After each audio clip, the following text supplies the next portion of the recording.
దయచేసి దయచేసి మీరు ఈ డయాస్ మీద ఈ మూలలో ఉన్న వాళ్ళు ఆ మూలలో ఉన్న వాళ్ళు కూడా మనకి ముందు వరుసలు గౌరవనీయులు శ్రీ బొప్పరాజు వెంకటేశ్వర్లు గారికి, అదేవిధంగా మా సెక్రటరీ జనరల్ శ్రీ దామోదర్ గారికి,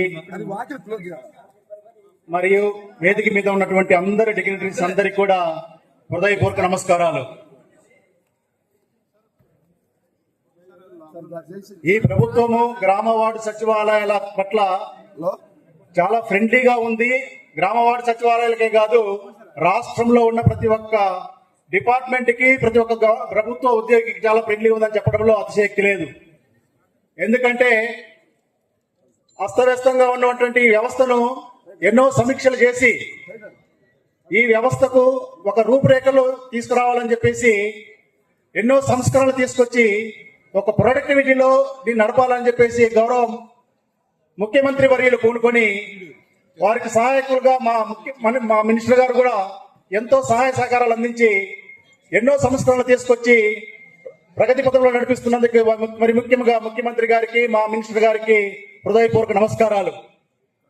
అదే వాళ్ళ గొప్పతనం కోరుకుంటూనే గతంలో ఉన్నట్టు ఆర్థికేతర విషయాలు కొన్ని ఒక 2-3 మీతో షేర్ చేసుకుని ముగించాలనుకుంటున్నాను. మమ్మల్ని 2 దఫాలుగా 2019, 2020 ఆ 2 సంవత్సరములలో దాదాపు 1,20,000 మందిని రిక్రూట్ చేశారు.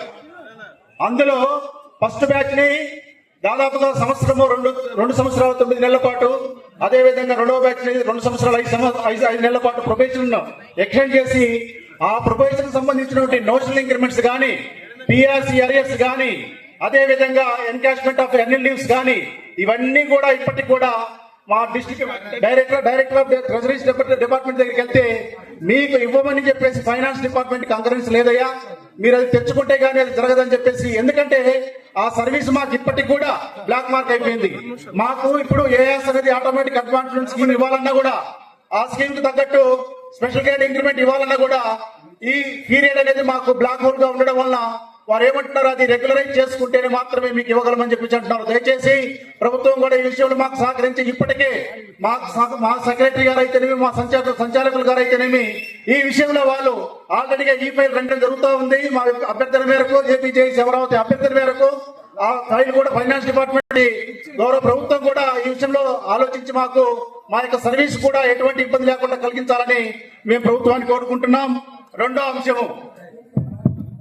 అంశము ఒక చిన్న విషయం అండి. ఎందుకంటే దాదాపుగా ఈ రాష్ట్రంలో గత ఇన్ని సంవత్సరాల పాటు 8 లక్షల క్యాడర్ స్ట్రెంత్ ఉండాల్సింది పోగొట్టి జస్ట్ మనకి ఇప్పుడు 5 లక్షల క్యాడర్ స్ట్రెంత్ రన్ చేస్తా ఉన్నారు. మేము ఆ గ్యాప్ ను మిగతా అయితే క్యాడర్ స్ట్రెంత్ కి ఉండదు, అంటే వర్కింగ్ క్యాడర్ స్ట్రెంత్ కి, శాంక్షన్ క్యాడర్ స్ట్రెంత్ కి ఉన్న ఆ యొక్క ఉద్యోగులకు దాదాపు 3 లక్షల గ్యాప్ ఉంది. కాబట్టి ఆ గ్యాప్ లో అన్ని డిపార్ట్మెంట్ సంబంధించినటువంటి మినిస్టీరియల్ షాప్ ఇప్పటికి కూడా లేకుండా దాదాపు 20 సంవత్సరాల క్రితం జరిపినారు. ఆ మినిస్టర్ షాప్ లో ఎవరైతే మేము ఇప్పటికే దాదాపు 6 సంవత్సరాలుగా సర్వీస్ పూర్తి చేస్తున్న వాళ్ళకి ఆ మినిస్టర్ షాప్ లో మాకు ఎలిజిబిలిటీని బట్టి మాకు ప్రమోషన్స్ కానీ, అదేవిధంగా మాకు సర్దుబాటు చేయడం కానీ కల్పించాలని చెప్పేసి ఈ ప్రభుత్వాన్ని మేము కోరుకుంటున్నాం సార్. అదేవిధంగా మా ప్రమోషన్ ఛాన్స్ డిపార్ట్మెంట్ పరంగా చాలా మంది చాలా ఇబ్బందులు పడుతూ ఉన్నారు. ఎందుకంటే రీసెంట్ గా చూస్తే పంచాయతీరాజ్ వ్యవస్థలో ఇప్పటికే గౌరవ డిప్యూటీ చీఫ్ మినిస్టర్ గారు వాళ్ళకు ఒక ప్రమోషన్ పండుగ మాత్రమే చేసా ఉన్నారు. అదేవిధంగా ప్రతి డిపార్ట్మెంట్ లో కూడా అటువంటి ప్రమోషన్ పండుగ తీసుకురావాలని చెప్పేసి మేము ప్రభుత్వాన్ని కోరుకుంటున్నాం సార్. చివరిగా ఇప్పుడు మాకు అన్ని విధాలుగా మమ్మల్ని మా చేత గ్రౌండ్ లెవెల్లో క్షేత్ర స్థాయిలో మేము సర్వేలు చేస్తా ఉన్నాం. ఇబ్బంది లేదు, ఖచ్చితంగా గవర్నమెంట్ మంచి రావడానికి, ప్రజలకు మంచి చేయడానికి మేము ఎల్లప్పుడూ సిద్ధంగానే ఉన్నాం. కానీ పని చేయని యాప్లు ఇచ్చేసి మీరు 6 గంటల వరకు వెళ్ళండి, రాత్రి 8 గంటల వరకు చేయండి అని చెప్పేసి అధికారులు కొందరు ఇబ్బంది పెడుతున్నారు. ఆ యొక్క ఇబ్బందుల నుంచి మమ్మల్ని ఇప్పటికే 1500 మంది 3 నెలల కాలంలో చనిపోయి ఉన్నారు సార్. అటువంటి వారి పట్ల సానుభూతి నుంచి ఇక ఎవరు చనిపోకుండా గ్రామాల సచివాలయాలకి మీరు సరైన యాప్ నుంచి మా సర్వీస్ చేయించుకోండి, ఖచ్చితంగా మేము చేస్తామని చెప్పేసి మీకు మా సభా వేదికగా ప్రభుత్వానికి విన్నవించుకుంటున్నాం సార్. Thank you sir. చాలా విషయాలు ఉన్నాయి. మా గౌరవ చైర్మన్ ద్వారా ఖచ్చితంగా ఒక నివేదిక రూపంలో మీ అందరికీ ప్రభుత్వానికి సమర్పించుకొని ఆ యొక్క సమస్యల పట్ల మేము సార్తో, మా బొప్పల సార్తో మేము ఫాలో చేసుకుని ఖచ్చితంగా వాటిని అన్నింటినీ సాల్వ్ చేసిన తర్వాత ఫైట్ చేస్తామని చెప్పేసి ఏపీజేఎస్ పక్షాన్ని మేము కోరుకుంటున్నాము.